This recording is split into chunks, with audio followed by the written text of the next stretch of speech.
ಎಲ್ರಿಗೂ ನಮಸ್ಕಾರ. ಇವತ್ತು ನಾವು ಪೆಪ್ಪರ್‌ಮಿಂಟ್ ಪುದೀನಾದಲ್ಲೇ ಇನ್ನೊಂದು ರೀತಿಯ ಒಂದು ಮಿಂಟ್ ಪುದೀನ ಬರುತ್ತೆ ಇದು.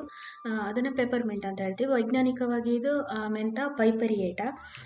ಇದು ಲ್ಯಾಮಿಯೇಸಿಯೇ ಅನ್ನುವಂಥ ಸಸ್ಯ ಕುಟುಂಬಕ್ಕೆ ಸೇರುತ್ತೆ. ಇದರಲ್ಲಿ ನಾವು ಎಲೆಗಳನ್ನು ಉಪಯೋಗಿಸ್ಕೋಬೋದು. ಎಲೆಗಳಿಂದ ರಸವನ್ನು ತೆಗೆದು ಕೂಡ ಉಪಯೋಗಿಸ್ಕೋಬೋದು.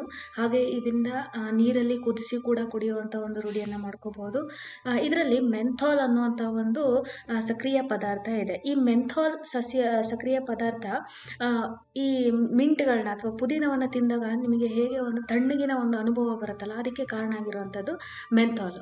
ಹಾಗೆ ಇದರಲ್ಲಿ ಮೆಂಥೋಲ್ ಅನ್ನುವಂಥ ಇನ್ನೊಂದು ಸಕ್ರಿಯ ಪದಾರ್ಥ ಇದೆ. ಇದು ಆ ಪುದೀನದಿಂದ ಬರುವಂಥ ಒಂದು ಸುವಾಸನೆಗೆ ಕಾರಣವಾಗಿರುವಂಥದ್ದು ಮೆಂಥೋಲ್. ಇದರ ಜೊತೆಗೆ ಇದರಲ್ಲಿ ಪ್ಲೇಗಾನ್, ಹಾಗೆ ಮೆಂಥೋಫ್ಯೂರಾನ್, ಹಾಗೆ ಲಿಮೋನಿನ್ ಅನ್ನುವಂಥ ಸಕ್ರಿಯ ಪದಾರ್ಥಗಳು ಕೂಡ ಇದೆ.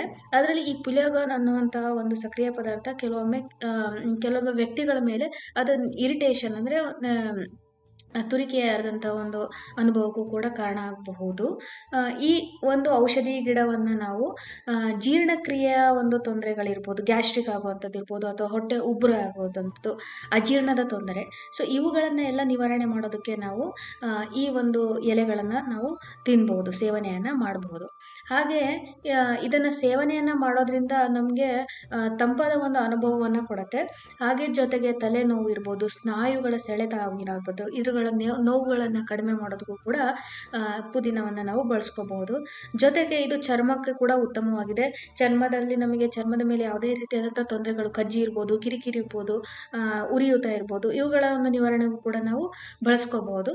ಹಾಗೆ ಶೀತ, ಕೆಮ್ಮು ಮತ್ತು ಮೂಗು ಕಟ್ಟುವಂಥ ತೊಂದರೆ ಇರ್ಬೋದು, ಉಸಿರಾಟದ ತೊಂದರೆ ಇರ್ಬೋದು, ಇವುಗಳನ್ನು ನಿವಾರಣೆ ಮಾಡೋದಕ್ಕೂ ಕೂಡ ಈ ಪೆಪ್ಪರ್‌ಮಿಂಟ್ ಅಥವಾ ಮೆಂತಾ ಪೈಪರಿಯೇಟಾವನ್ನು ನಾವು ಬಳಸ್ಕೋಬಹುದು.